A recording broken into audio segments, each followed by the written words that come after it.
أعوذ بالله من الشيطان الرجيم. بسم الله الرحمن الرحيم. ألف لام را كتاب أنزلناه إليك لتخرج الناس من الظلمات إلى النور بإذن ربهم إلى صراط العزيز الحميد الله الذي له ما في السماوات وما في الأرض وويل للكافرين من عذاب شديد. الذين يستحبون الحياة الدنيا على الآخرة ويصدون عن سبيل الله ويبغونها عوجا أولئك في ضلال بعيد.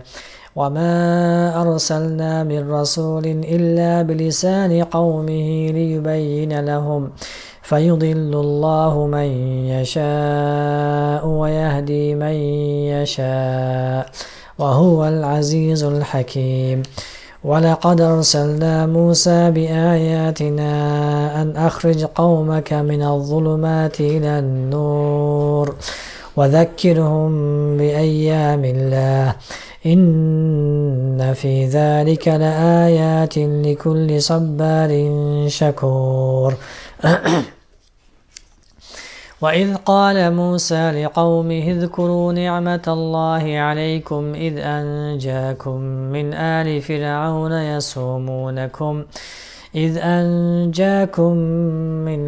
فرعون يسومونكم سوء العذاب ويذبحون أبناءكم ويستحيون نساءكم وفي ذلكم بلاء من ربكم عظيم. وإذ تأذن ربكم لئن شكرتم لأزيدنكم ولئن كفرتم إن عذابي لشديد. وقال موسى إن تكفروا أنتم ومن في الأرض جميعا فإن الله لغني حميد. ألم يأتكم نبأ الذين من قبلكم قوم نوح وعاد وثمود والذين من بعدهم لا يعلمهم إلا الله جاءتهم رسلهم بالبينات فردوا أيديهم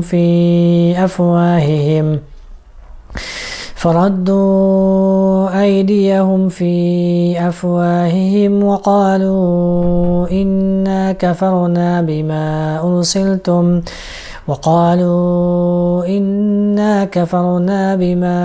أرسلتم به وإنا لفي شك مما تدعوننا إليه مريب. قالت رسلهم أفي الله شك فاطر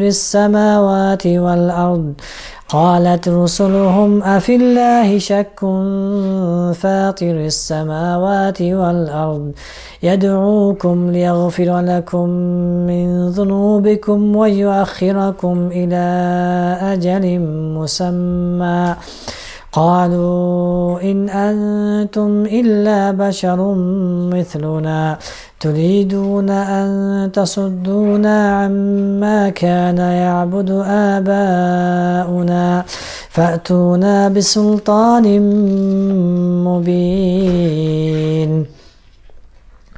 قالت لهم رسلهم إن نحن إلا بشر مثلكم ولكن الله يمن على من يشاء من عباده وما كان لنا أن نأتيكم بسلطان إلا بإذن الله وعلى الله فليتوكل المؤمنون. وما لنا ألا نتوكل على الله وقد هدانا سبلنا وما لنا ألا نتوكل على الله وقد هدانا سبلنا ولنصبرن على ما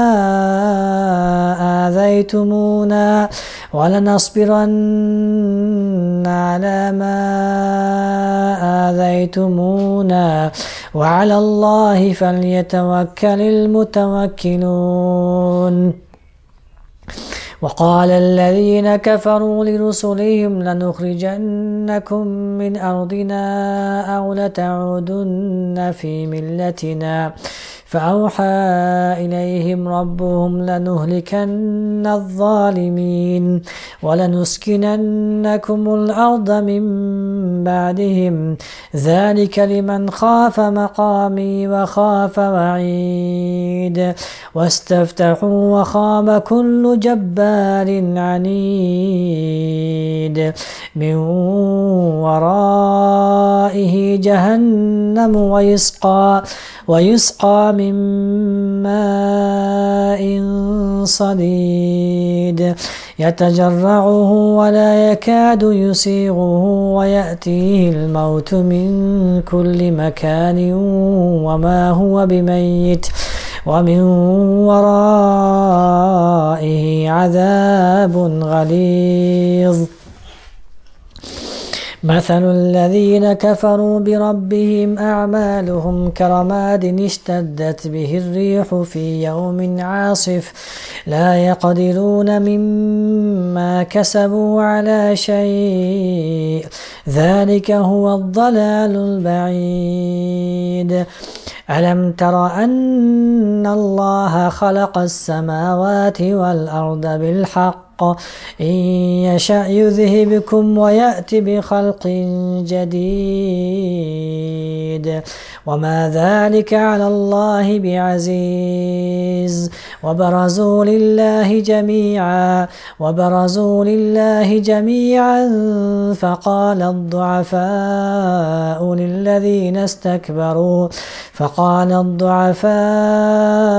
للذين استكبروا إنا كنا لكم تبعا فهل أنتم مغنون عنا من عذاب الله من شيء قالوا لو هدانا الله لهديناكم سواء علينا أجزعنا أم صبرنا ما لنا من محيص. وقال الشيطان لما قضي الأمر إن الله وعدكم وعد الحق ووعدتكم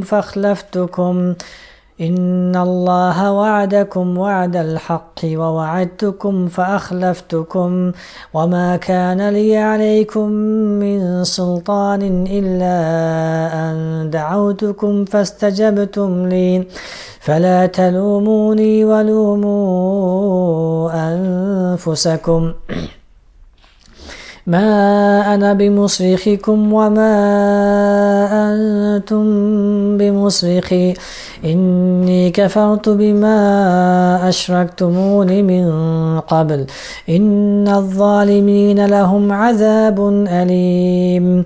وأدخل الذين آمنوا وعملوا الصالحات جنات تجري من تحتها الأنهار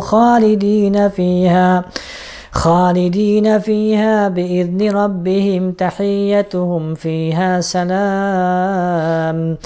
ألم تر كيف ضرب الله مثلا كلمة طيبة كشجرة طيبة أصلها ثابت وفرعها في السماء تؤتي أكلها كل حين بإذن ربها ويضرب الله الأمثال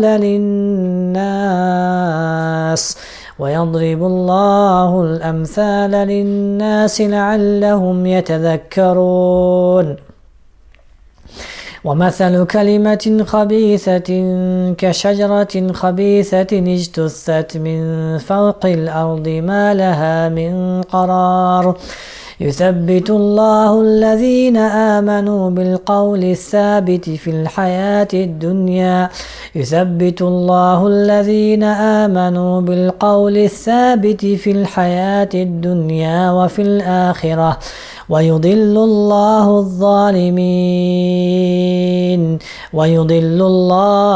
الظالمين ويفعل الله ما يشاء ويضل الله الظالمين ويفعل الله ما يشاء ألم تر إلى الذين بدلوا نعمة الله كفرا وأحلوا قومهم دار البوار جهنم يصلونها وبئس القرار جهنم يصلونها وبئس القرار وجعلوا لله أندادا ليضلوا عن سبيله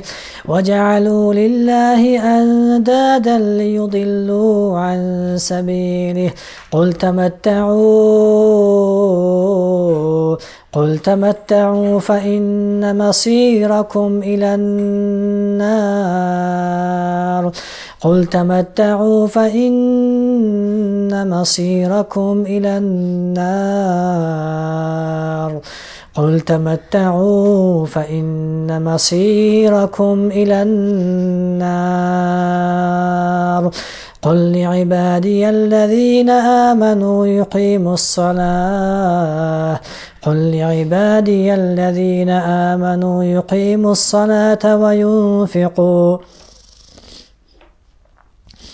وينفقوا مما رزقناهم سرا وعلانية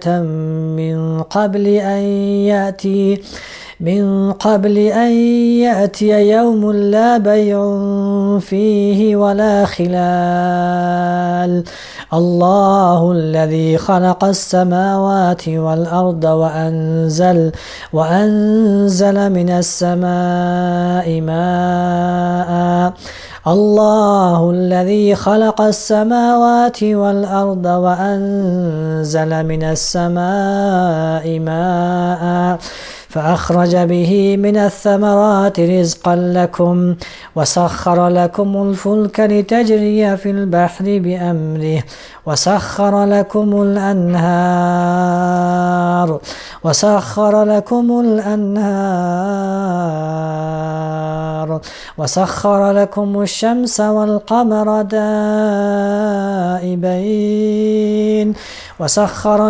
الشمس والقمر دائبين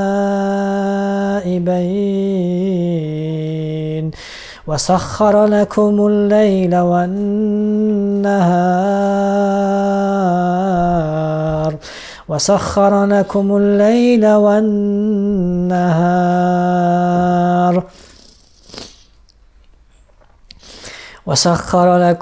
وسخر لكم الشمس والقمر دائبين وسخر لكم الليل والنهار وآتاكم من كل ما سألتموه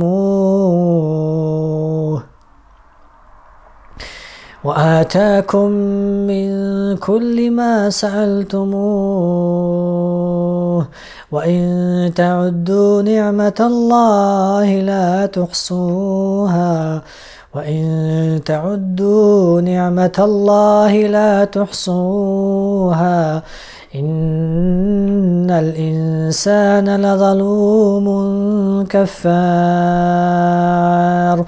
إن الإنسان لظلوم كفار. سورة القصص verse 68. أعوذ بالله من الشيطان الرجيم. وربك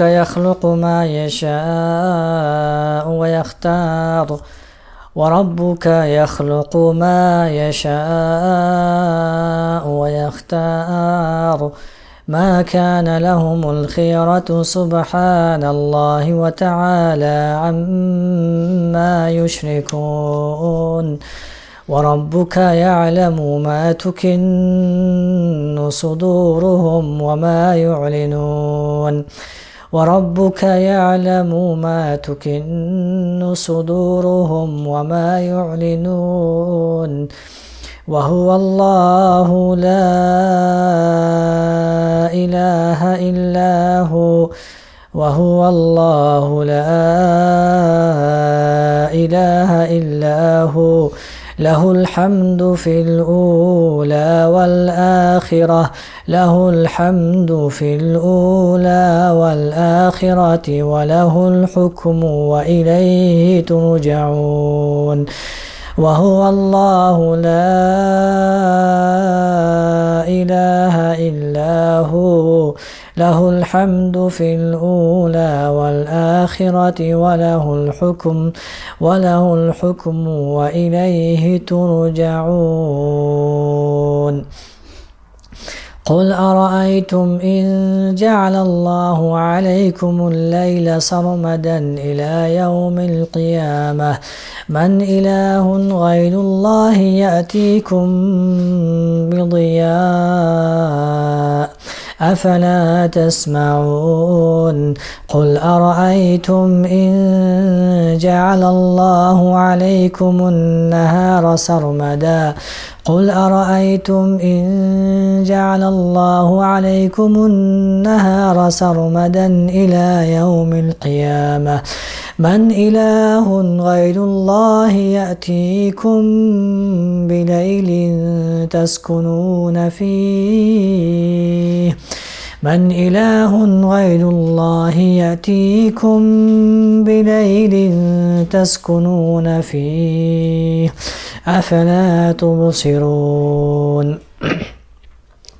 ومن رحمته جعل لكم الليل والنهار لتسكنوا فيه ومن رحمته جعل لكم الليل والنهار لتسكنوا فيه ولتبتغوا من فضله ولعلكم تشكرون ويوم يناديهم فيقول أين شركائي الذين كنتم تزعمون ونزعنا من كل أمة شهيدا فقلنا هاتوا برهانكم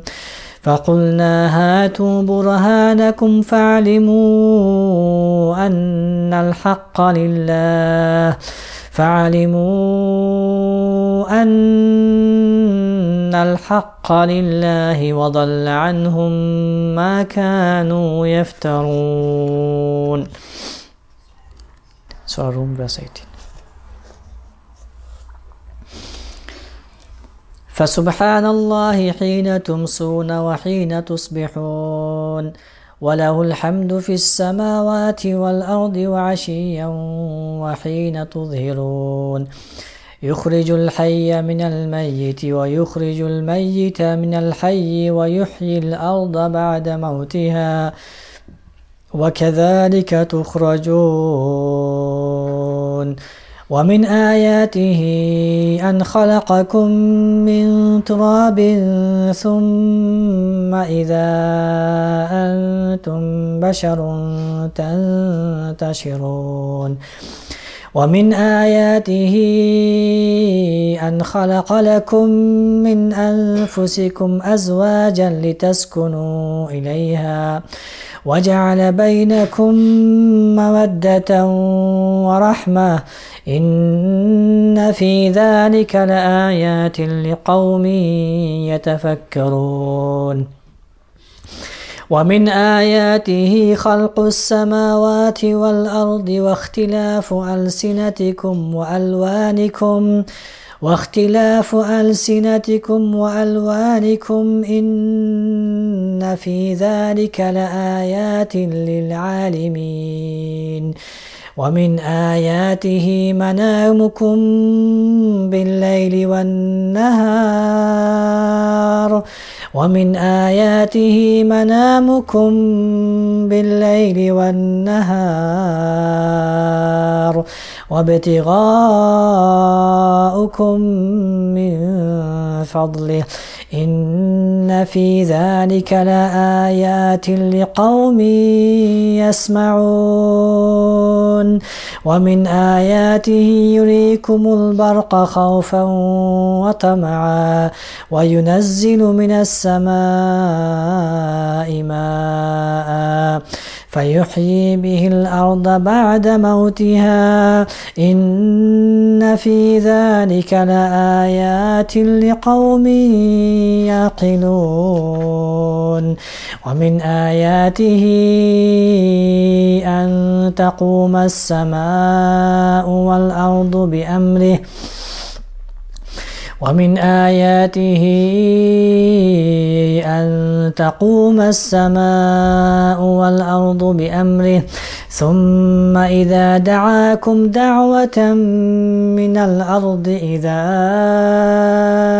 أنتم تخرجون وله من في السماوات والأرض كل له قانتون وله من في السماوات والأرض كل له قانتون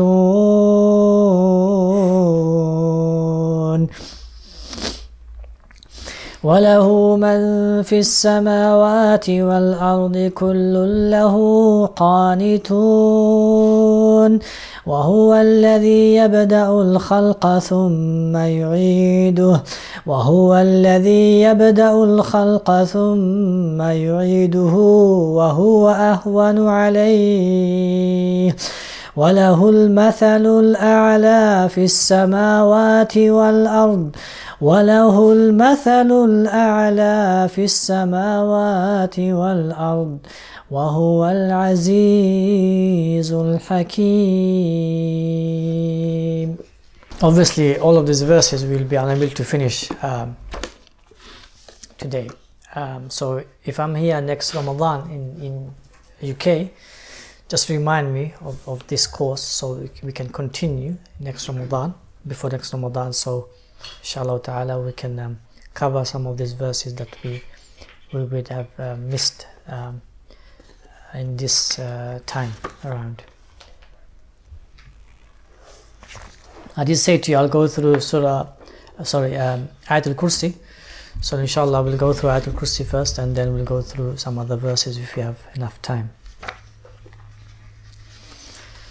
Ayatul Kursi, it's sufficient for us to know that the Messenger of Allah sallallahu alaihi wasallam, he said the greatest verse is Ayatul Kursi.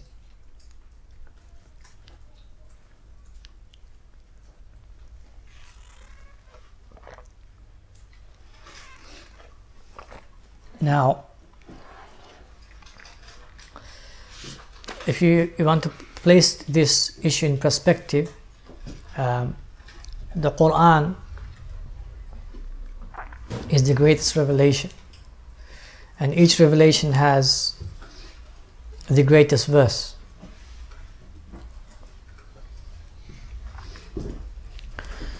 And for Ayatul Kursi to be the greatest verse in the Quran, which obviously means that it is the greatest verse ever to be revealed.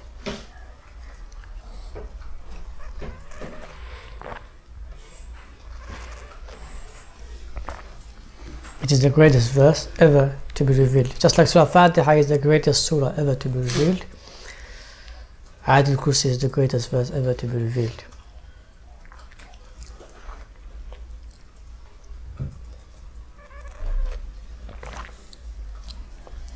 Now, it's the greatest verse because it's only one verse. It's only one verse. And for Allah subhanahu wa ta'ala to choose it to be one entire verse, and then for Him to reveal it also with wahi as information about Ayatul Kursi, that it is the greatest verse, and then also to have incidents taking place regarding this verse, when it was revealed, how it was revealed, why it was revealed, all of those incidents just around this verse shows that this verse, this is not only the greatest verse to be revealed, it has such a significant, empowering, profound context to everything. Yeah.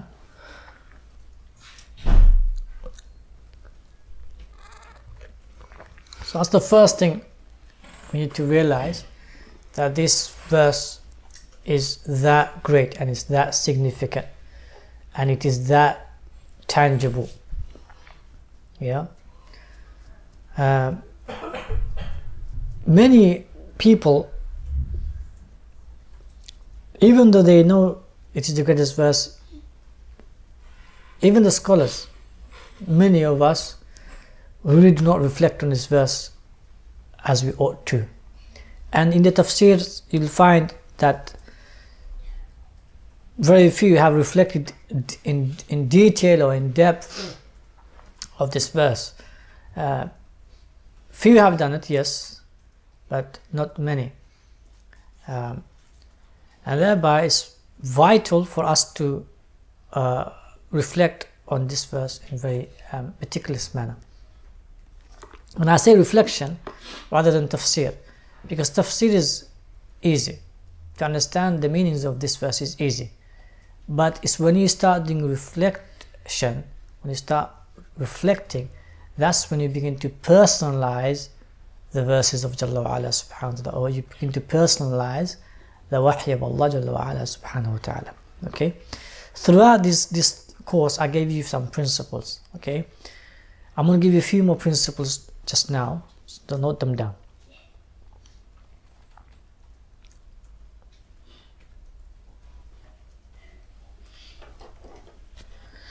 One of the principles is that the Quran is eternal.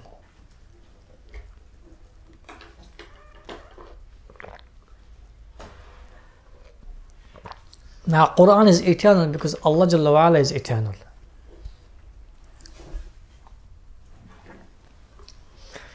So what does it mean then when Quran is eternal and Allah Jalla wa Ala is eternal? What does it mean then when Allah Jalla wa Ala then is speaking in the Quran about himself?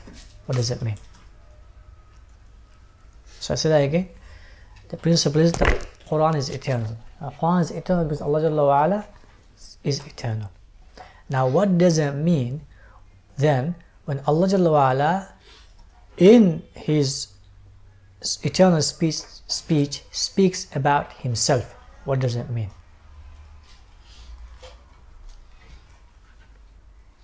Yeah, what it means is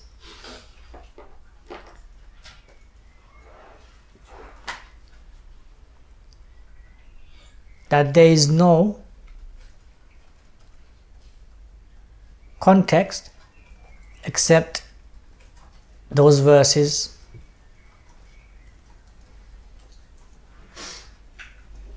are there. There is no circumstance except those verses are there.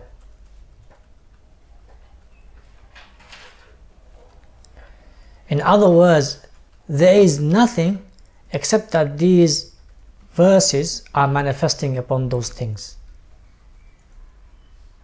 It's always manifesting, because in reality these verses are speaking about who? Allah Jalla wa Ala himself. Let's say that one more time. There is no context except these verses are there. There is no circumstance except these verses are there. There is nothing except that these verses are manifesting. Except that these verses are manifesting.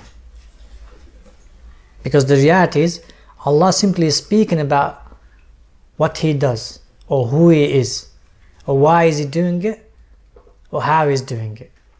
That's the reality. So these verses are simply explaining what Allah Jalla wa Ala, who He is, what He does, why He does, and how He does them. And what else is to that? Because these verses are simply explaining who Jalla wa Ala is, what He does, why He does, and how He does them.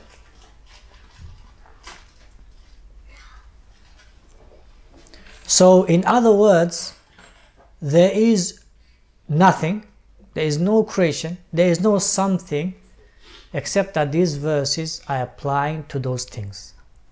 Whatever it may be, however it may be.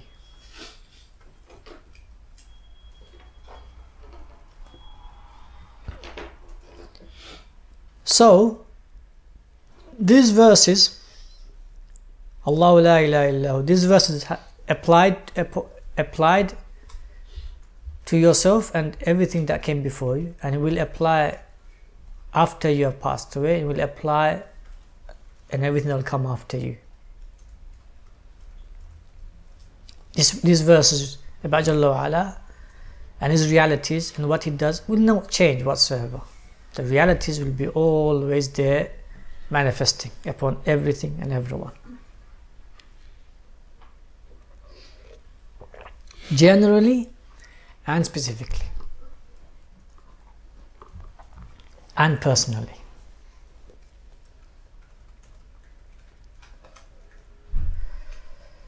So that's what eternal means. Yeah? That's what eternal means. These verses are eternal. Number 2 principle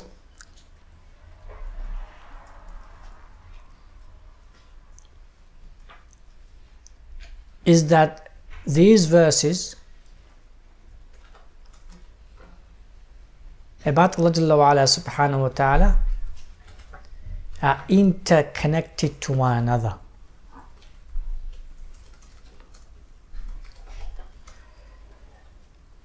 They are interconnected to one another.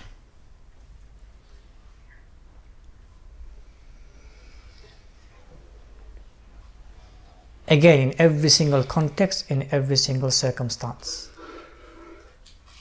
So when you say verses about Allah Jalla wa Ala, so those verses about Allah subhanahu wa ta'ala, they are interconnected. there's only one verse. Huh? So there's only one verse. Verses of Allah Jalla wa Ala about Allah subhanahu wa ta'ala, they are interconnected. They are interconnected. Yeah, in every context and every circumstance.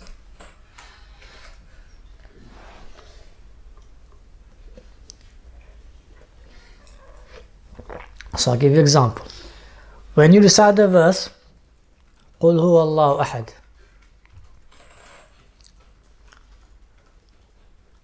yeah, and then you come and you recite Surah Fatiha, then you find the verse وَإِلَهُكُمْ إِلَهٌ وَاحِدٌ, or you find the verse Allahu la ilaha illahu al-hayyul qayyum. They are speaking about who? Allah Jalla wa Ala. Each of these verses are interconnected. Why? In every context, in every circumstance. Why? They are speaking about who? Allah Jalla wa Ala Himself. Is that clear? And thereby, it's not like other verses, other ahkam, where it's circumstantial or context based. Is that clear? They connect with one another directly, not indirectly, directly, because they are speaking about the same being who is above all context, who is above all circumstance.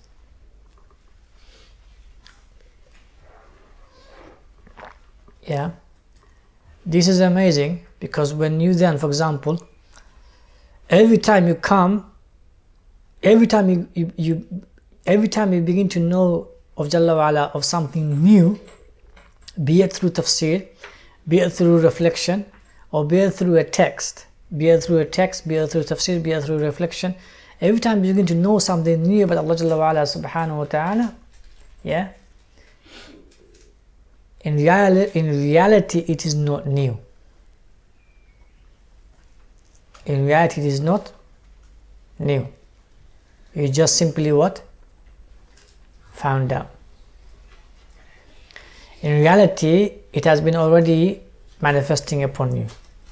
You simply began to be aware of it consciously, and you began to also witness it.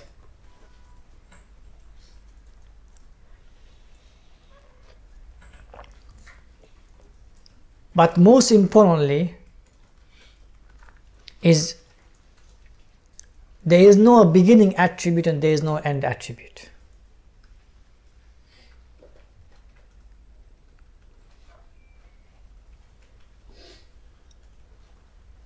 Yeah. So I'll give you an example. What came first? قُلْ هُوَ اللَّهُ أَحَدٌ وَاللَّهُ لَا إِلَهَ إِلَّا هُوَ. What comes last? قُلْ هُوَ اللَّهُ أَحَدٌ وَاللَّهُ الصَّمَدُ وَاللَّهُ لَا إِلَهَ إِلَّا هُوَ الْحَيُّ الْقَيُّومُ. Do you see? It's above everything. It's above. There's no first, there's no last. Yeah. And thereby you begin to connect everything around the verses. You begin to connect everything around the attributes without making this first and that first. This knowledge came first and that knowledge came afterwards. There is no first and last. It all becomes eventually one, and eventually it becomes personalized to you as one, and you begin to eventually make it eternal in reality. Make it eternal in reality. I'll give another example for you to comprehend what I'm saying. I'll give you an example here. For example, Allahu la ilaha illa hu. When you say Allahu la ilaha illa hu, the who goes back to what? Him goes back to what? Allah. Yeah, does it only go back to Allah? Huh? Yeah, so basically, if you recited before the Surah Fatiha, Surah Baqarah, and you came here, this first time you're reciting, and you recited Surah Fatiha and you came all the way to Allah la ilaha illa, the who's referring back to what? Allah. Is he also referring back to? Huh? All the other verses that you recited. Is that clear? Because every verse you recite, what did you do? Huh? If you understood it, you acknowledged it. If you don't understand it, then you're already acknowledging it in terms of belief as a Muslim. Yeah? So it's referring back to all of those attributes. Is that clear? Like if it was tafsir, you'll go back to what? If it's tafsir, just go back to what? Just Allahu la ilaha illa hu, the who will go back to Allah and la ilaha. Yeah? If that's tafsir. But if you want to enliven, right, the reality of who Allah Jalla wa Ala is, then in reality it goes back to what? All the attributes that you know, you believe in, or you know, you're aware of, or you have witnessed it. Is that clear? So that's the second principle.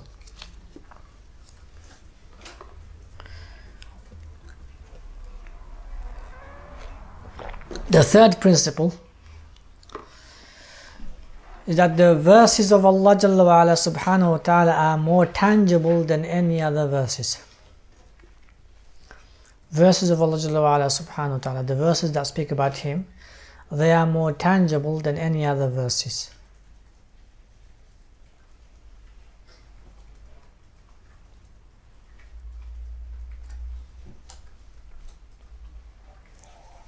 Yeah, this is very, very important principle and mindset.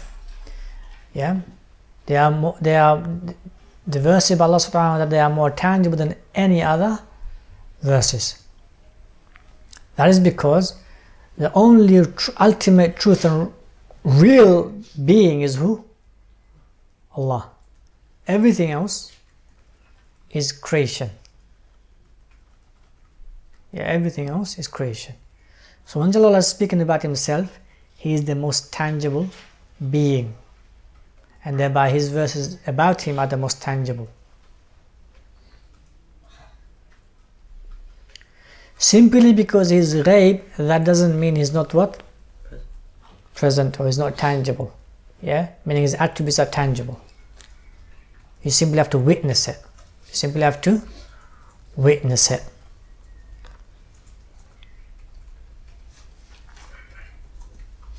And that's why Sallallahu Alaihi Wasallam, whenever it used to rain, what did he used to do? He used to uncover his body. He used to uncover his body, and he would also bring out utensils like buckets and so forth to gather the water, because he will say this is a new creation of Allah subhanahu wa ta'ala, thereby, right, it has connection with him at this moment because it was newly created. Yeah, so Sallallahu Alaihi Wasallam made Jalla wa ala very tangible, very tangible.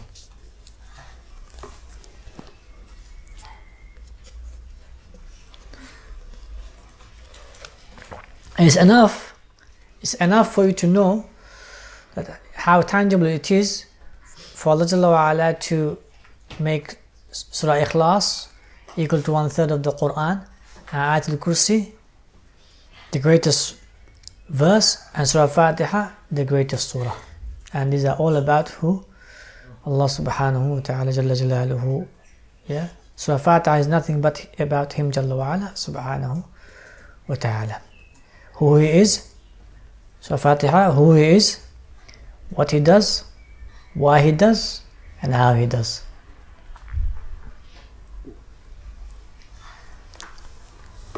Okay, let's go into Ayat al-Kursi. The context of Ayat al-Kursi came in the context of Qiyamah. The context of Qiyamah. Before the verses about Qiyamah. So on Qiyamah Day, obviously we will see every creation, whether they acknowledged him, whether they believed in him, whether they disbelieved in him, right? Obviously the reality of him Jalla wa ala will be there. So that's the context. So in that context, Jalla wa ala says, Allahu la ilaha illahu al-hayyul qayyum.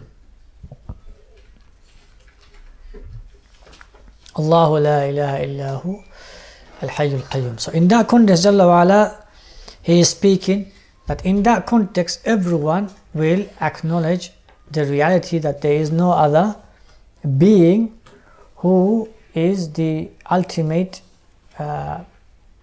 being of everything.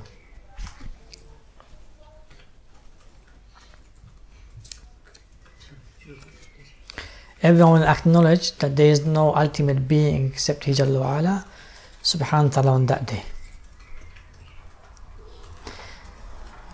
And everything and everyone obviously will have gone through death. Will have gone through death. Yeah? And that's what Jalla wa ala says, Allahu la ilaha illahu al-hayyul qayyum. And everything will have gone through some kind of destruction. Yeah? Or some kind of change.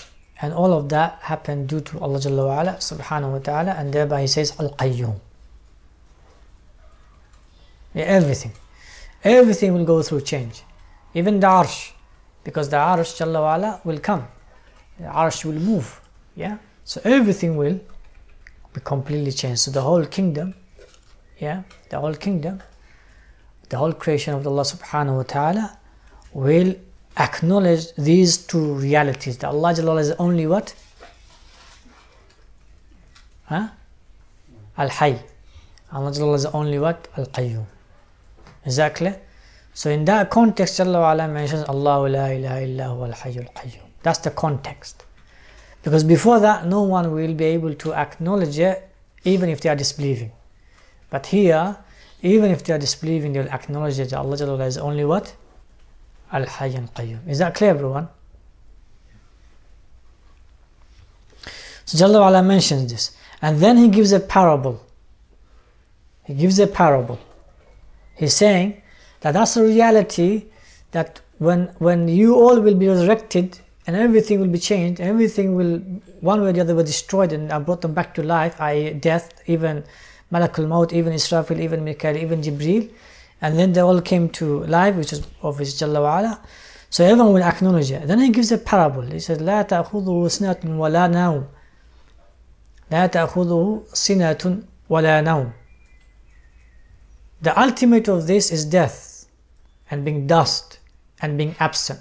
That's the ultimate of it. Yeah. And he manifested that. So he manifested absence to some people creation, and then eventually sleep and sinner, drowsiness, and then eventually death. Yeah, and eventually people will become again perish, dust, and then absent, some of the creation. So Jalla wa Ala is saying لا تأخذه سنة ولا نوم. He gives a parable that you do not need to believe and witness the reality of me Jalla wa Ala on Qiyamah Day when I do all of that. The reality is لا تأخذه سنة ولا نوم. The reality is these two do not even come to myself, they're not befitting for me, and the reality is these two, you go through it.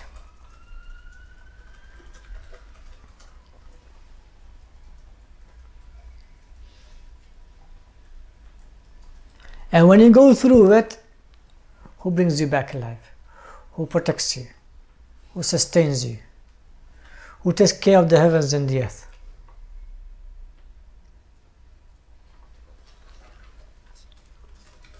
Who takes care of everything?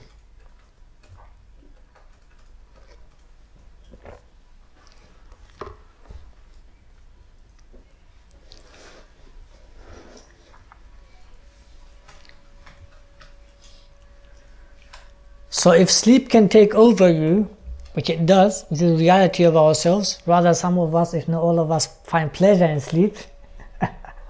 It's not meant to be pleasure, it's meant to be for rest. Yeah, but we find pleasure. But Jalal is negating that completely from him. This is key, I'm going to say something, make sure you write it. This is a complete negation from Jalla wa Ala subhanahu wa ta'ala. So for Jalla wa Ala, there is nothing called sleep. Can you imagine there's nothing called sleep? Imagine it. Try to imagine it. No, try actually. I'm just asking you guys to try to imagine there's no sleep. That's the reflection. If you just take it, you not reflect. But if you just take a step back and reflect, okay, there's no sleep. Okay, there's no sleep. Okay, there's no sleep. What does it mean? That's the eternal attribute here, yeah? So that's what Jalal is saying.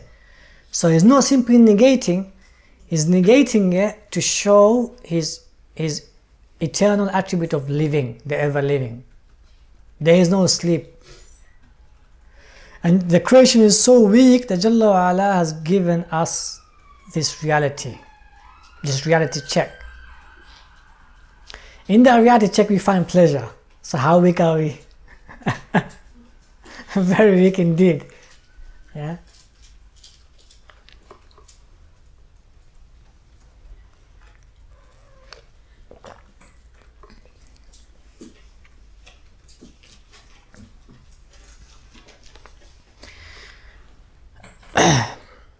Now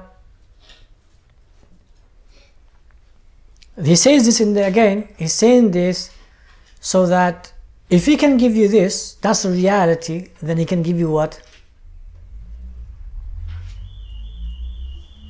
He can give you what? He can give you death. He can give you, if he can give you this, then he can give you what? Death. If this is a reality, then he can give you death. And if he can give you death, then he can also what? Give you life, because he is waking you up from sleep. Yeah? And if he can take care of you while you're asleep, then he can take care of you while you are dead. This is very important. This is one thing that's missed in reflection. So he is the same Allah whilst you are alive and whilst you are dead. Same Allah. Allah doesn't change. You change. Allah doesn't change whatsoever. Same Allah exists. Same Allah is manifesting and executing whatever He he wants to execute upon you and the creation. He's executing. There's no change for him.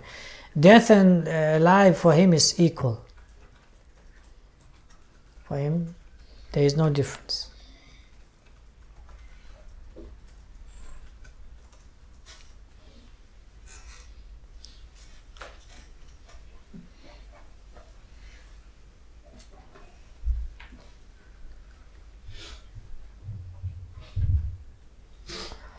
With the context of the Akhirah life, Jalla wa Ala is saying, if I can take care of you while you are asleep, I can take care of you while you are dead, but then I bring you back to life. In this life you wake up. I can do the same thing in the Akhirah, but in the Akhirah life, here you'll have a choice, obviously.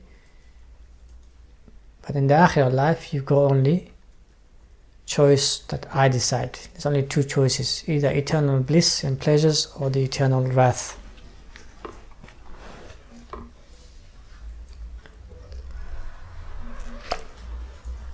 But the theme of this verse, yes, there is theme of his reality, but it's still, like generally speaking, most of the verse of Jalla wa Ala is a theme of care and love. Most of the verses, 9.9% of the verses which Allah speaks about himself, yeah, is the theme of care and love.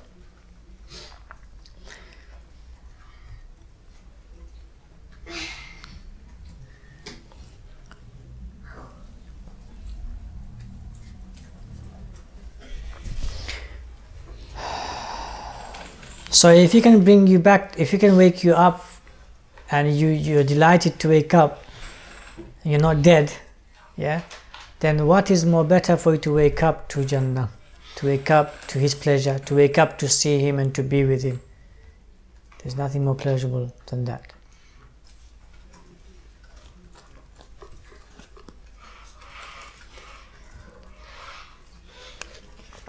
له ما في السماوات وما في الأرض. Now, so Jalla wa'ala is speaking about himself, his reality, and parable is saying to us, we are not Allah, we are not La ilaha illahu, we are not Al-Hayyul Qayyum. These are all Jalla wa'ala's attributes. We have sinatun and nawm, we go through these things. Allah doesn't. And then he talks about the creation, all of the creation. He says, Lahu ma fis samawati wa ma fil ard. So he's not talking about simply about you human beings. He's including every single creation that's out there. Allah didn't say, I created them or I brought them into existence. But Allah is saying, Lahu ma fis samawati wa ma fil ard. Lahu ma fis samawati, meaning everything from A to Z, all of it, the ownership is to Allah subhanahu wa ta'ala. So here, lahu is to do with ownership of everything, A to Z.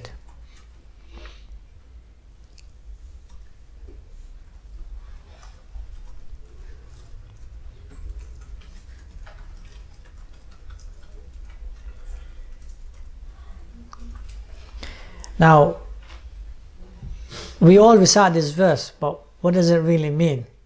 What does it really mean, lahu ma fis samawati wa ma fil ard? What does it mean?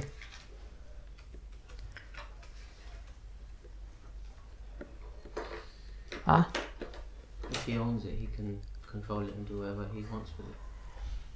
Meaning everything you have, he will take it away from you. Everything. Nothing will be left.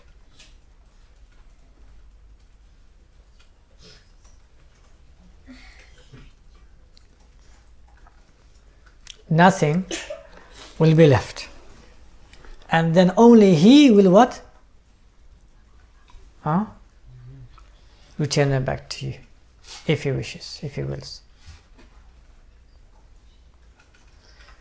From the beautiful fingers you see, yeah, to your beautiful face, all of that, it will be what?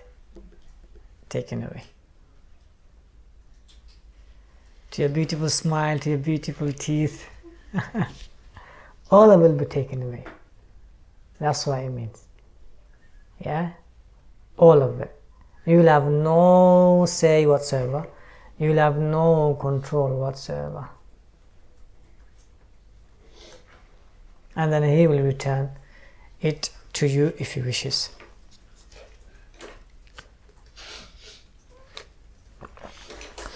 And this goes to the all of everything. Everything. The whole creation. It belongs to Him. Ultimately it belongs to Him. And He will take it. He will take everything away. And then He will return it as He wishes. As He wishes. Yeah.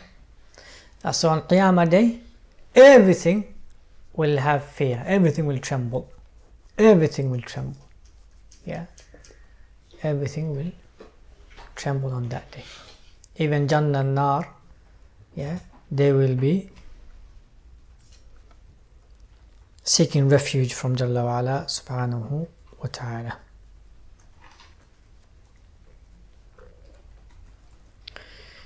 So if the prophets on that day say nafsi, nafsi, if the prophets are saying nafsi, nafsi, what about any other creation? Yeah? That's what lahuma fis samawati means. So that day, the reality of you having everything will be gone. And Jalla wa Ala owning everything will be there. And then Him returning things back to you which He originally gave it to you will be up to Him.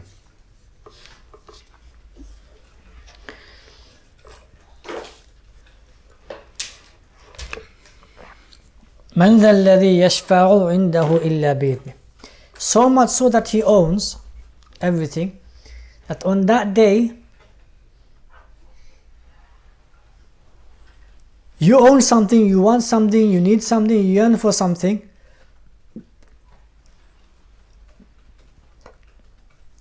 you will want to find an intercessor. Will be so desperate to find the intercessor.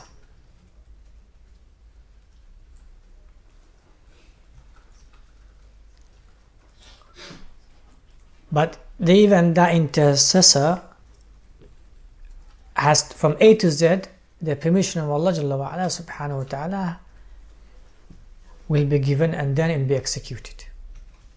A to Z. So even if the prophets intercede, that doesn't mean it will be accepted. Even if the angels intercede, that doesn't mean it will be accepted.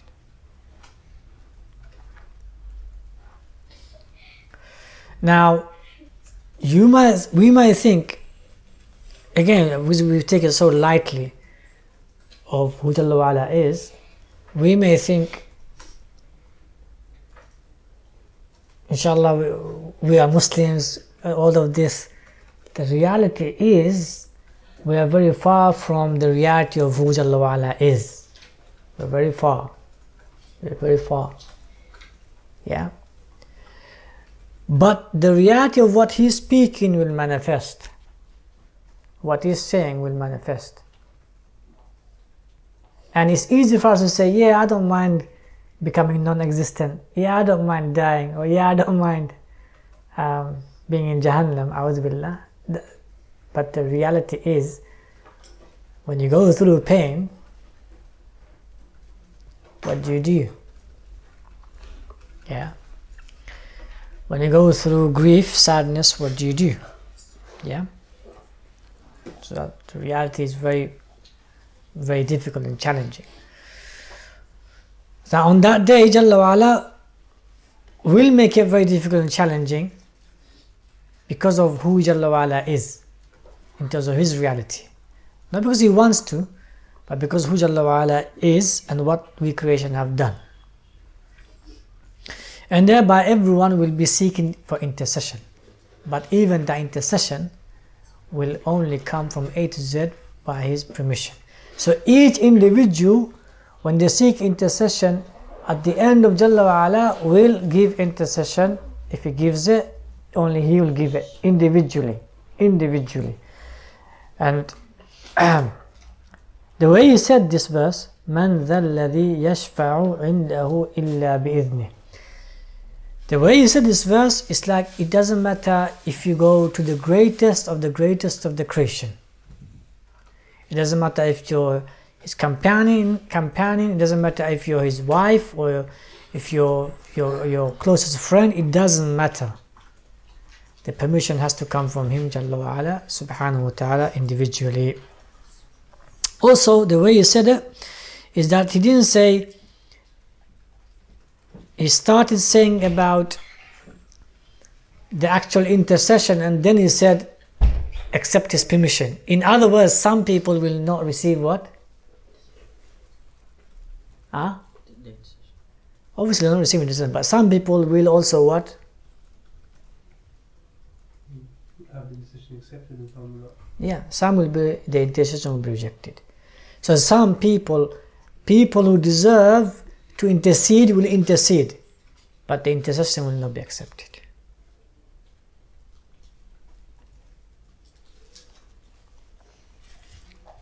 Is that clear? And the reality was, Prophet ﷺ interceded for who? His uncle. And it was what? Rejected. It was rejected. Yeah? So that's the reality. That is the reality.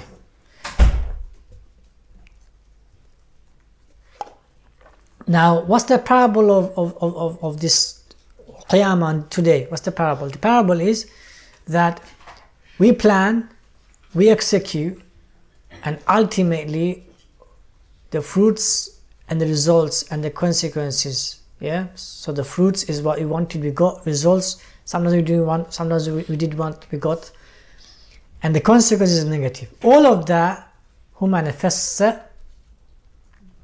Allah. It doesn't matter how much you do. It doesn't matter who you go to. It doesn't matter what means you take. That's all of that included. Utmost means you take. Everything you do, you exhaust yourself. But at the end, the fruits, the results, and the consequences all are created, decreed, willed, and executed and manifested by Allah Jalla wa ala, subhanahu wa ta'ala.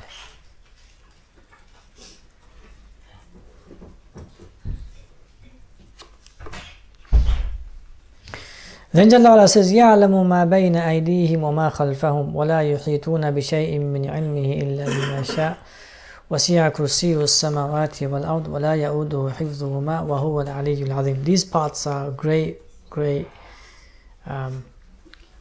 parts of Jalla wa ala's attributes.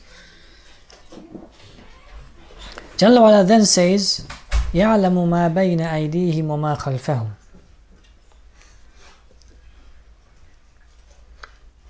So after he gives you permission, whatever you need, whatever you want, whatever you yearn for, whatever you wish for, he gives it. He gives the permission for you to attain it, for you to receive it, for you to be honored with it. He gives that.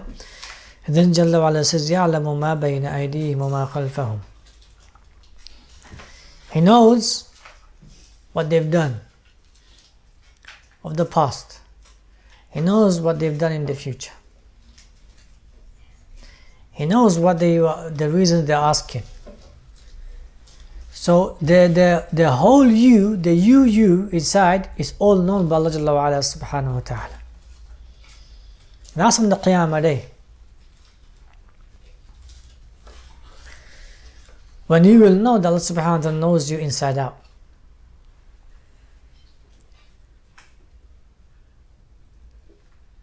Yeah? So you is completely seen by Allah Jalla wa ala subhanahu wa ta'ala. Yeah? What you've hidden, what you kept secret, all of that, what he has overlooked, what he did not speak about, what he sort of forgave without speaking much, all of that, you will know that he knows. So how is that comparing to this dunya life? The dunya life, يَعْلَمُ مَا بَيْنَ أَيْدِيهِمْ وَمَا خَلْفَهُمْ, is that he knows exactly what you're intending, what you're going to do, how you're going to do it, all of that he knows now. There is no difference between now and Qiyamah. So whatever you're trying to hide, whatever you're hiding, whatever you are keeping away from people, all of that He knows. Now, we are all sinners. Yeah? So Him knowing and not doing something about it shows that He is what? He is screening us. He is veiling us. He is covering us. And for Him to do that, that shows that there is care and love and mercy and grace.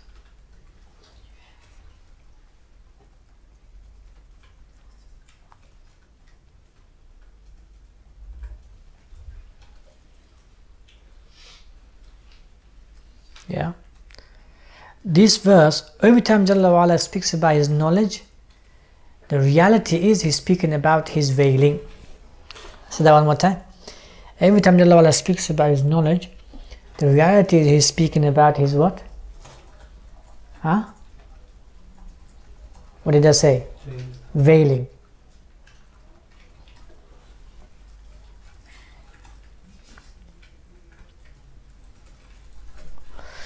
And then Allah says, وَلَا يُحِيطُونَ بِشَيْءٍ مِّنْ عِلْمِهِ. Yeah. You want to attain taqwa? Reflect on the verses of Jalla wa Ala. Go deep, ponder upon it. Yeah, you will attain it. وَلَا يُحِيطُونَ بِشَيْءٍ مِّنْ عِلْمِهِ. Then He says, you will not attain anything of His knowledge except what He wills. This verse is so like, it will shake any being's core. وَلَا يُحِيطُونَ بِشَيْءٍ مِّنْ عِلْمِهِ إِلَّا بِمَا شَاءَ. It will shake any being's core. And it also shows the value of us being beings. Yeah, us being beings. Jalla wa Ala speaking to us at a very high level. And for Him to speak to us at a very high level shows that we human beings are, alhamdulillah, very high indeed. But obviously it needs reflection. It needs reflection. Allah says, وَلَا يُحِيطُونَ بِشَيْءٍ مِّنْ عِلْمِهِ إِلَّا بِمَا شَاءَ. Okay. How many of you attained who Allah Jalla wa Ala is? How much of it you attained there? Through reflection. Not from the wahy.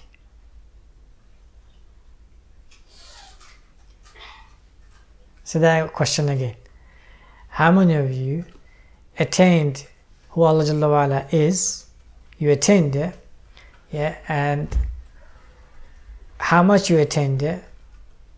Yeah, without His revelation. How much? How much? You're like 10%. 10%. Yeah, it's very less. Yeah. Okay, from that, how much have you not attained? Okay, let me give another way. From who He is, how much you've attained, what's the percentage? Can you put a percentage on that? No. So who He is, the reality of Allah, and how much you know, without the wahy, how much you know, can you put a percentage to it? So the reality why Jalla wa Ala is saying, وَلَا يُحِيطُونَ بِشَيْءٍ مِّنْ عِلْمِهِ. You'll not be able to grasp Jalla wa Ala, right? But He doesn't say about Himself, remember that. He says in this verse, وَلَا يُحِيطُونَ بِشَيْءٍ مِّنْ عِلْمِهِ. You'll not be able to grasp His knowledge except what He gives you. Yeah. This is something so powerful that even though we know so much about Jalla wa Ala subhanahu wa ta'ala through the wahy, yeah, how much do we actually know of His knowledge? I'll give you an example. What is Allah doing now upon the whole creation? Just now, just for this mini moment. How much do you know of that? If we just ask human beings upon the surface of the earth, how many human beings are beneath the surface of the earth, dead? What Allah is doing to them? Yeah, and then the angels, then the jinns, then the animals, and the insects. Just now, just just now. Yeah. Forget the past, forget the future, and forget the two impossibilities, the one which is by default and then the one which is by necessity. Forget the two impossibilities. So how much do you know of his ilm? Yeah. So Jalla wa Ala is negating that you will not be able to grasp Jalla wa Ala's ilm. And he says min ilmihi. So he goes a bit more specific. So, for example, Jalla wa Ala created Ubayd. We can see him now, right? This is Ubayd. Allah is the creator of Ubayd. Yeah. But can Ubayd know what's happening inside him? What Allah is doing inside him? How much can he know? How much can anyone know what Allah is doing inside Ubayd? Forget how he was created, how his soul was created, how his lineage came through, and then eventually his future children and offspring and grandchildren, great-great-grandchildren, and great-great-great-great-grandchildren, great-great-great-grandchildren. Already, yeah? I'm making you grandfather already, yeah? Forget all of that. So what Allah is saying about yourself, you cannot have knowledge except some of it, and that some you're never to grasp it. Take any knowledge of Allah subhanahu wa ta'ala, of you. Take any part of it, try to grasp A to Z of it. You'll never be able to do it.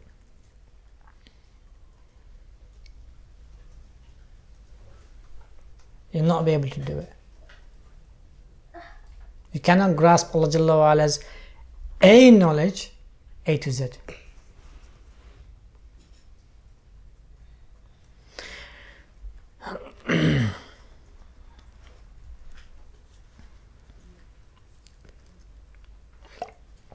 Now, why does Allah Ta'ala say that for this dunya life? Why does Allah Ta'ala say, I know everything? And then this is about ilm. Why? Because every position, every status, every rank, every wealth, it all boils down to how much you know. It all boils down to how much you know. Information and then knowledge. The more you know, the more you produce, the more you excel,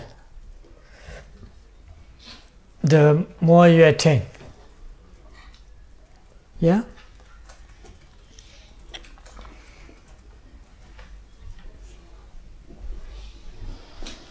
So yes, he's the creator of everything, but it's also he's the ultimate attainer for you everything. Say that again. Yes, he's the creator of everything, but he's also the ultimate attainer for you of everything. So everything you've attained is from Jalla wa Ala subhanahu wa ta'ala.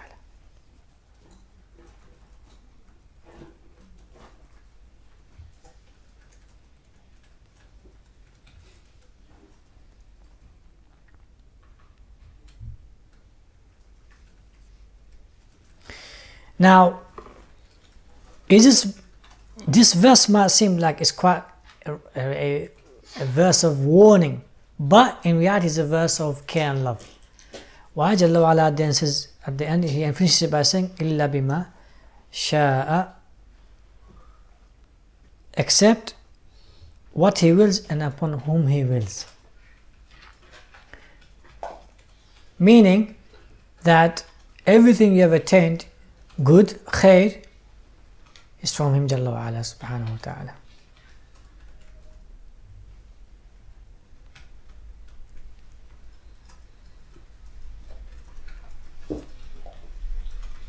And you can continuously attain from him subhanahu wa ta'ala because his knowledge is infinite, and thereby you can attain what? Infinite things from him. Now if his knowledge is infinite, what about he Jalla wa Ala subhanahu wa ta'ala?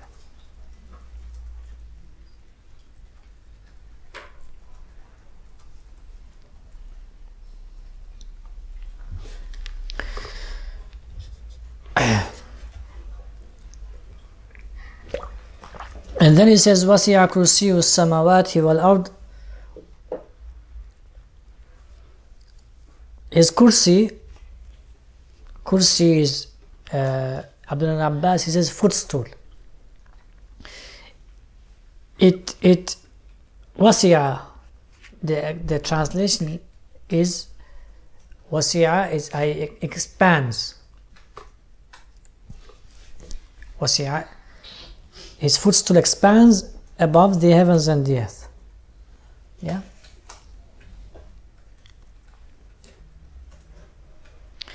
Now, question, let me ask you a question. After he gave a matter of abstract, why did he give a matter of a physical, tangible thing? After he spoke about his knowledge, you can't grasp, as something abstract, right? It's not physical. Why did he talk about something physical? What's the profound message here?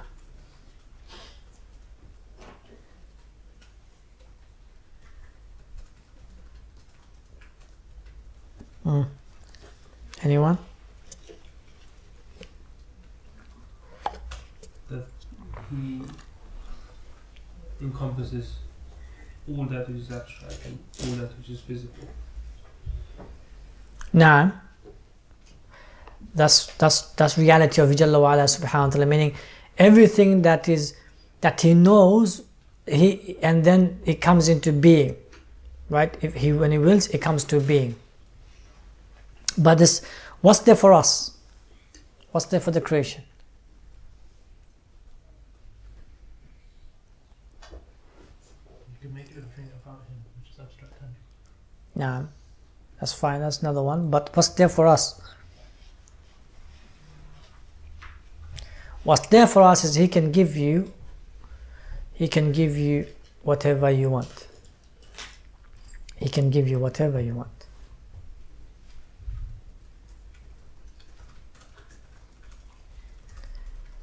Whatever you want. Now, this is something very important. When you say whatever you want, what does it really mean?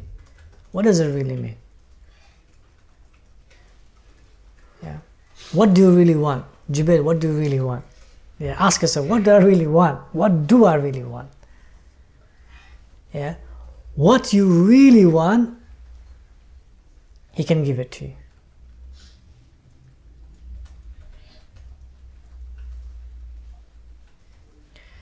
You know, no one will say, I didn't want to exist. No one will say, I want to die and become non-existent. Why? For the fact that you can get whatever you want from him.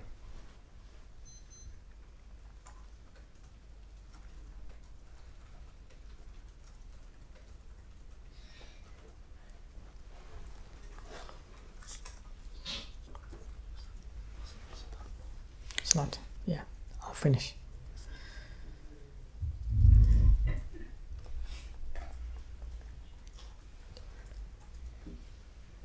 One other one, wasi'a kursiyyu samawati wal ard, is that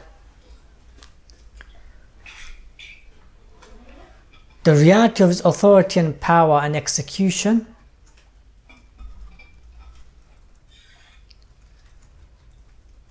is physical and tangible.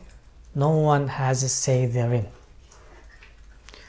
Just like his kursi is above the heavens and the earth, similarly he Jalla wa Ala executes his authority and power within the heavens and the earth, and no one has a say therein.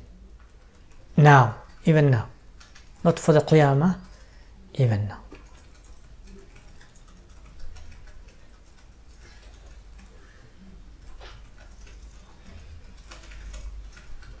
So the knowledge is abstract, no one can grasp it.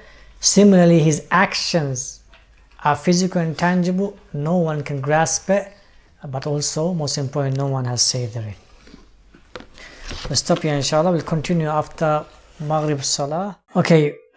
وَسِعَ كُرْسِيُّ السَّمَاوَاتِ وَالْأَرْضِ وَلَا يَؤُودُهُ حِفْظُهُمَا وَهُوَ الْعَلِيُّ الْعَظِيمُ.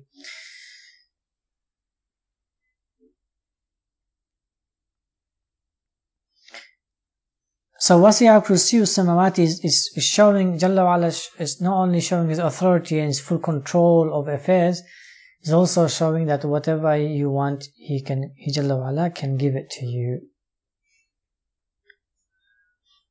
Because whatever is coming ultimately from his creation. and He Jalla wa Ala is above the whole creation. Rather, His kursi is above the whole creation. His kursi, as you know, is the most beautiful creation after the arsh. The arsh is the most beautiful creation.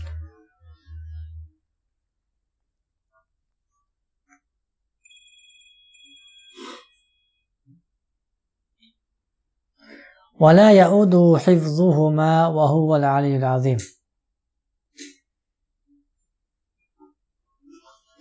And يَؤُودُهُ means he doesn't.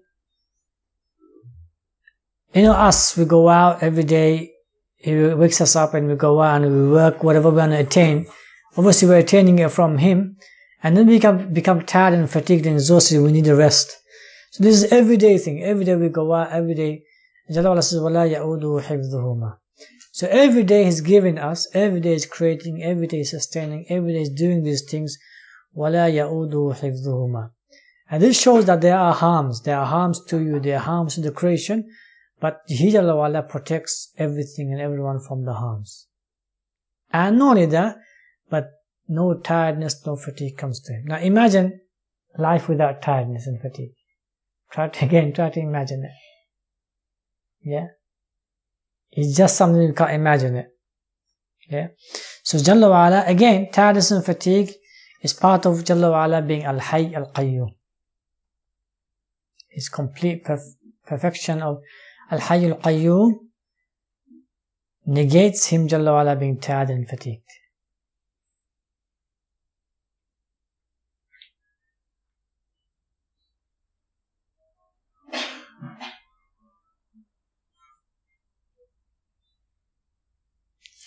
Now, the harms only exist for this life.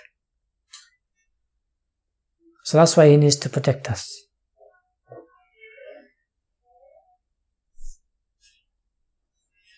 So He will not only give what you want, and He's not only giving what you want and what you yearn for, what you wish for, He's also protecting you from harm. Every day you're being harmed. Sallallahu said, if it was not for the mercy of Allah Jalla wa Ala and the angels, then the shayateen would have completely killed us alive. Yeah, there are so many shayateen. Yeah, and then Allah says, وَهُوَ الْعَلِيُّ الْعَظِيمُ. He ends up by saying, وَهُوَ الْعَلِيُّ الْعَظِيمُ. He is Ali and He is Azim.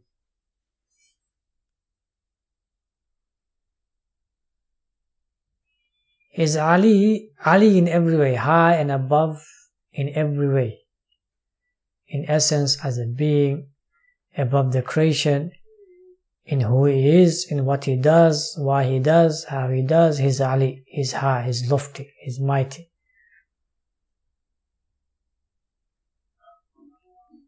And He is Azim. Who He is Azim. What He does is Azim. Why He does is Azim. How He does is Azim.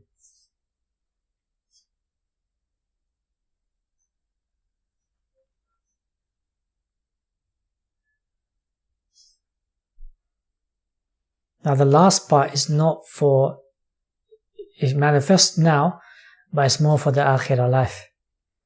It's more for the akhirah life. He Jalla wa Ala, whatever He will give you, grant you, will be great. It will be very lofty, very high.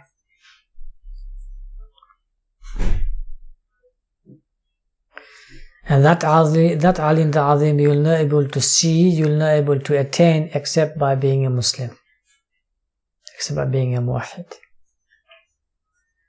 He is beyond the creation and He is beyond imaginations. He is beyond creations and He is beyond imaginations.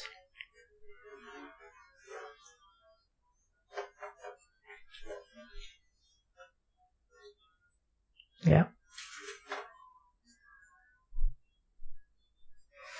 Now in summary, every time you said Allahu la ilaha illahu, every time there was a dhamir of who, He, the pronoun, is referring back to any other attribute or any other knowledge or information you know of Allah Jalla wa Ala subhanahu wa ta'ala. Yeah. So every time Allah Jalla says He, the pronoun He, It's referring back to, it's personalizing it to yourself. How much you know about him, how much you're aware about him, how much you have read about him, how much you recite about him, how much you reflect about him. It reflects back to that.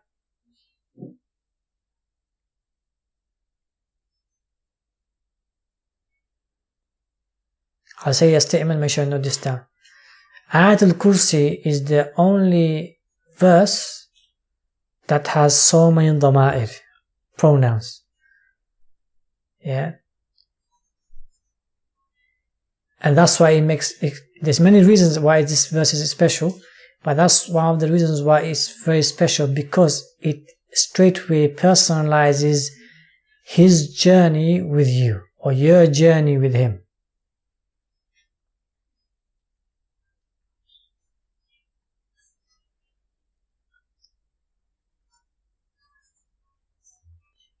And that depends on how much you know of him, and how much you be aware of him, and how much you witness him.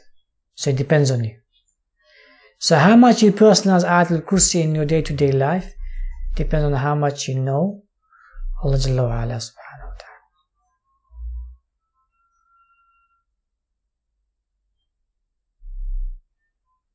ta'ala. Now, whenever someone recites this verse, Ayat al-Kursi, Allah sends a specific angel down to protect him.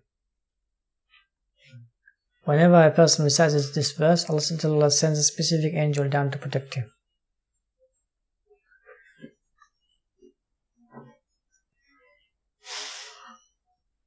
Now, what does that mean?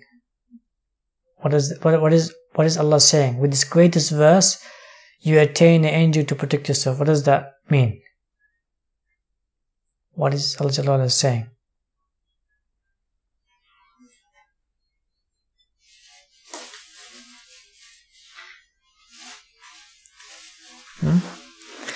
What Allah is saying is that Allah subhanahu wa ta'ala is not only someone who gives,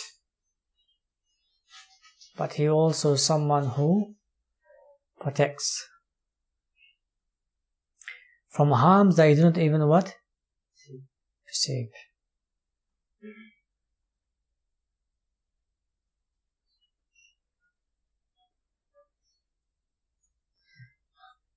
Now that one angel is the most powerful angel from any harm. Now if Allah can make an angel that powerful to protect you from any harm, what is Allah doing then?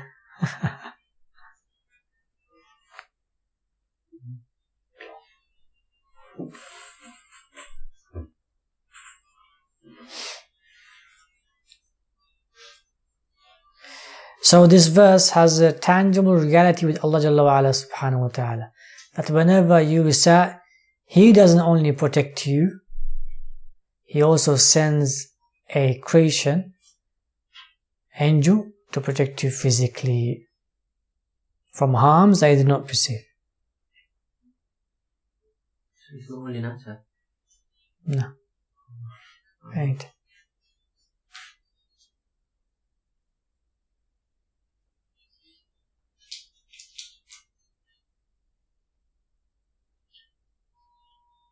Thereby, whenever a person recites this verse with the intention of protection, Jalla wa Ala will protect him. And this shows the immense authority and power and might, but it also shows the immense care and love towards his each individual creation.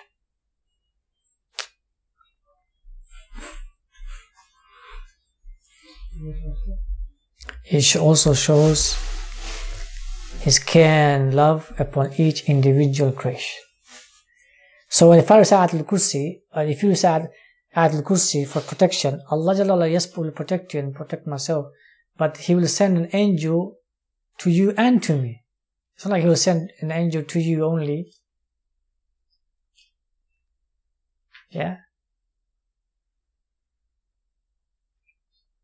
So it's a personal protection, Jalla wa'ala. It's personal bodyguard, basically, coming from Allah subhanahu wa ta'ala. And it's real. It is real. First you need to acknowledge and believe in it, and then you recite it, and then you see it, you witness it. You witness that reality of protection. Yeah.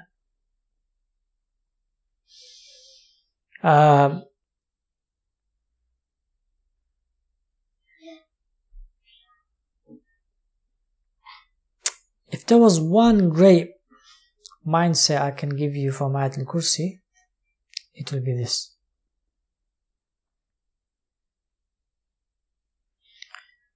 Is that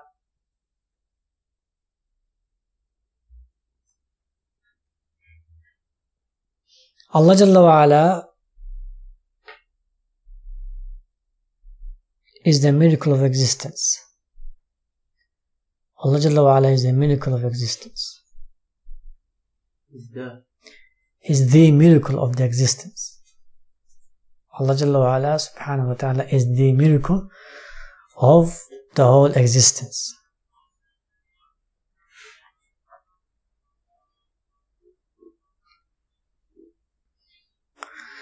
And there's no way we can witness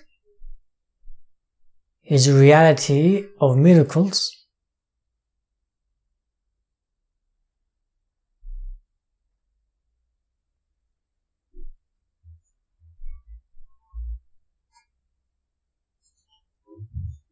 in the Akhirah life unless and until we go through the witnessing of His miracles in this life. And the only way to do that is through reflecting upon who He is, what He does, why He does, and how He does through the verses He has revealed about Himself. Through the verses He has revealed about Himself. And the starting point for you or for us is Ayatul Kursi.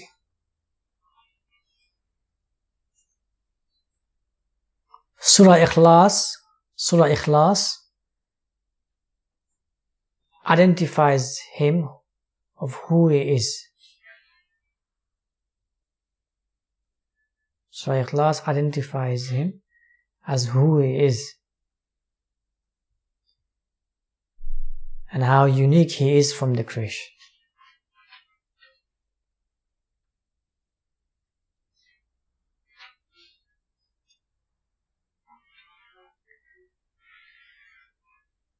Surah Fatiha lets us know what He is doing with the creation every day.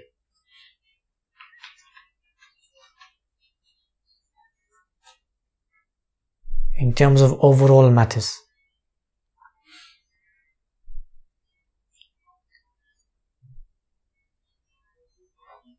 And Ayatul Kursi lets us know what He is doing every day, matters which we do not perceive for us. What He is doing every day for us, matters which we do not perceive, be it of our benefit or be it of our harm.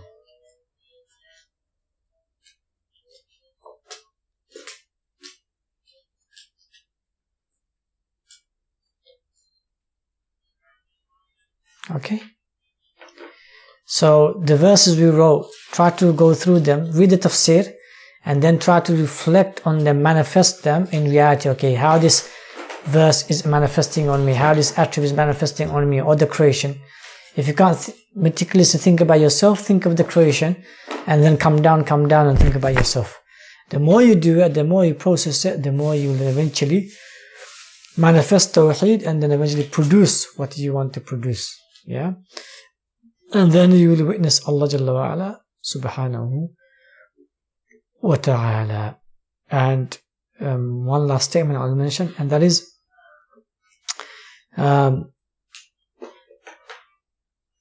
happiness of a true Muslim is contentment.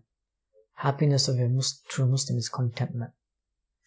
It doesn't mean he will not go through pain and agony and misery and sadness and grief. He will go through all of that, yet he or she will be content. Because ultimately, he or she has certainty that all of those matters Allah Jalla wa Ala bestowed upon her or him, and for each of these difficulties and challenges and sadness and grief and sorrows and so forth, Allah Jalla wa Ala has kept in His eternal treasures and pleasures, delights that He Jalla wa Ala will give to these individuals, these people, His creations, in an unimaginable way, in an unimaginable delight, pleasurable way, joyful way. And they know with yaqeen, with certitude, this reality, that He Jalla wa Ala will take away the sadness and sorrow and grief, and will give them unimaginable delights and joys and pleasures for eternity. And thereby no difficulty, no challenge, no misery, no grief, no sadness, no torture, no manipulation, no deception, no oppression, no pain, no misery can bring them dissatisfaction. It only brings them contentment. Because the reality is Allah Jalla wa Ala Subhanahu wa Ta'ala will, not can, will give delights, joys and pleasures in an unimaginable way, and take away the sadness and sorrow and grief and misery.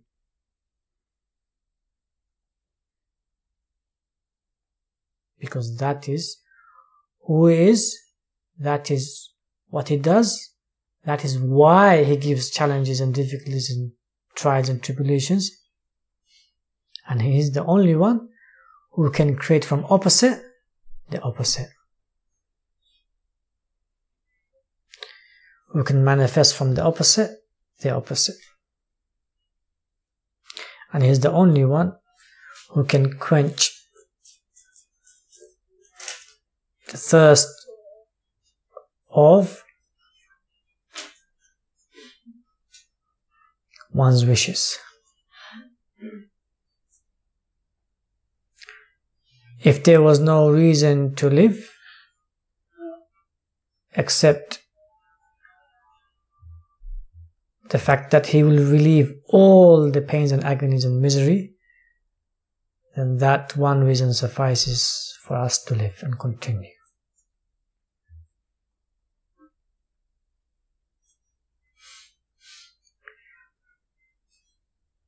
And those who live with that, Allah will not only remove the pains and agonies and misery and sadness and grief and pain,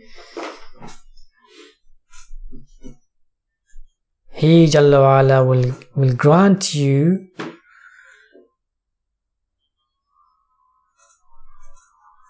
so much as if you did not go through this life, as if you did not know what pain is, as if you did not even go through torture and misery, as if.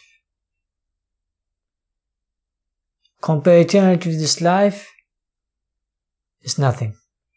Then compare the eternal giving of Allah to this misery of this life, is nothing. And then compare the unimaginable giving of Allah to the imaginable giving of this life. It's nothing. They are incomparable. May Jalla wa Ala make us amongst the true muwahideen of He Jalla wa Ala. May Allah give us tawfiq to reflect and understand and personalize His Tawhid within us, in our belief, understanding, character, in our visions and goals and missions and purposes. May Allah make us die upon Tawheed, and may Allah give us the tawfiq to have a blissful death and die upon whatever khair we wish. May Allah grant us tawfiq to see Him on Qiyamah Day. May Allah subhanahu wa ta'ala give us the tawfiq to enter into His eternal Jannah and mercy and grace and love without going through any accountability. Jazakumullah khair. Subhanakallahumma wa bihamdika ashhadu an la ilaha illa anta astaghfiruka wa atubu ilaik. Assalamu alaikum wa rahmatullahi wa barakatuh.